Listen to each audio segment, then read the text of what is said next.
Welcome to Top 5 Life. In this video, we are going to be talking about 5 ways to stop being lazy. I am guilty of being lazy at times, more so than my wife, Michelle. This is Hi. Michelle.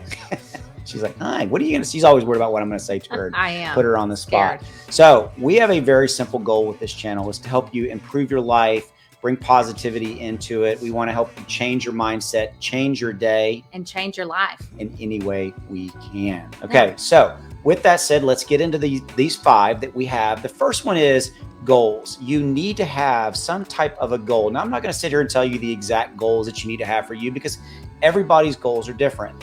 But I want to throw Michelle onto the proverbial fire here because she is so good at setting goals and much better than me. In fact, she has personal goals, spiritual goals, business goals. I do. And one thing I love that you do is that you revisit them and you look at them every single day in the morning, right? You have your quiet time. I do.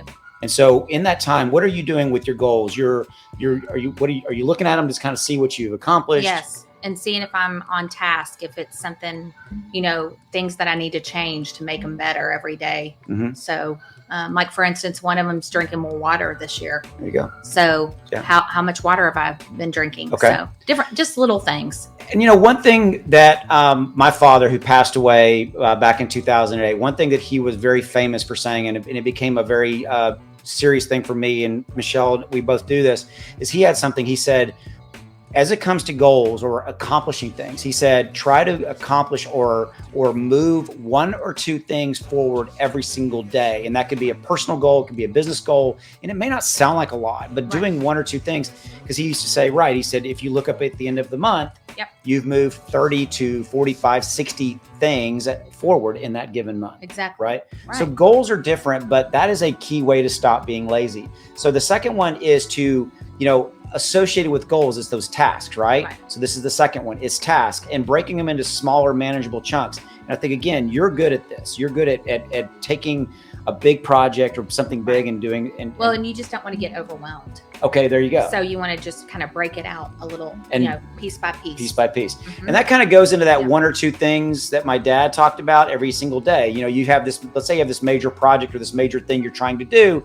So the second key to stop being lazy is to break it down into smaller tasks, right? And again, Michelle's way better at this than I am. The third one, though, is this setting timers and setting deadlines. So each day when you're trying to accomplish something, you need to have kind of deadlines and times, and that way you're not rushing at the very end. So that one thing. So like in that scenario, are you saying like if I set a goal, I'm going to do this? Are you saying I want to do this by 5 p.m. or by a certain day? Or by the end of the week. By the end of the week. Yeah. Okay. I'm going to do a little, each day. Right. And then by Friday, right, I'm going to have this accomplished. Yes. And she's also teaching this to our son as well. Yes. We have a teenage son, so she's teaching this to him as well.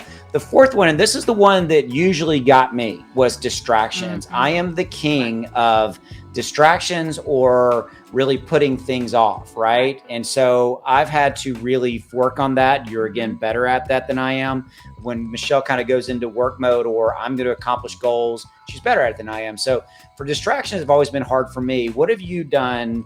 What have you been able to do to kind of minimize distractions? Need to turn off their phone, number one. Yep. Because that's a huge distraction. If you're really focused in and trying to accomplish something or, work on, something for like an hour, 30 minutes, shut off your phone, get things off your computer, like shut down the tabs that are distracting you because you'll go back to that. Just is that why you're always shutting my tabs on my computer and my phone? Yes. She does that. It drives me nuts. All the time. Yeah. One of our biggest fights we ever had is she shut all my windows down on my computer one time, and that was not a good day. No. Okay, so the fifth and final way to stop being lazy is to reward yourself for accomplishments. And here's the thing. This could be any type of reward. Again, you've had that goal, you've set that major thing or that small thing you wanted to accomplish. Give yourself a reward. It could be as simply as I'm going to go out and get myself an ice cream, or I'm going to buy myself something small. But you, again, I think do this really well. You give yourself a lot of different types of rewards. I know I do that. I'm going to buy a pair of new earrings. Well, I buy earrings for me as well. I'm kidding, But no, you do a good job of that. Yeah. Okay. So final thought on anything else to stop being lazy that we haven't covered? I think those are top 5. We've covered it? Great. I think we've covered some of that. So we've covered it. So here's the thing. If you haven't already done so, hit that subscribe button. Yes. Please hit that like button. And drop in the comments below. Let us know what you think. We are trying to grow this channel. We're trying to deliver value to you. And that's really our goal, is to bring positivity in your day, give you some little things, could be a little, you could have gotten one little golden nugget out of this video. Maybe it's the do 1 or 2 things a day. I can tell you that's been definitely one of the key things that I've done to grow my businesses. It's one thing Michelle has. So I would take that away. That's probably the biggest thing I would say, is if you can only do 1 or 2 things a day to accomplish a personal goal or a business goal or a spiritual, whatever it may be, you'll look up at the end of the month and you will have accomplished so much more. And that's what we got for you. Michelle, you want to say goodbye and take us out? Have a great day. And I hope this gives you a little positivity for the day.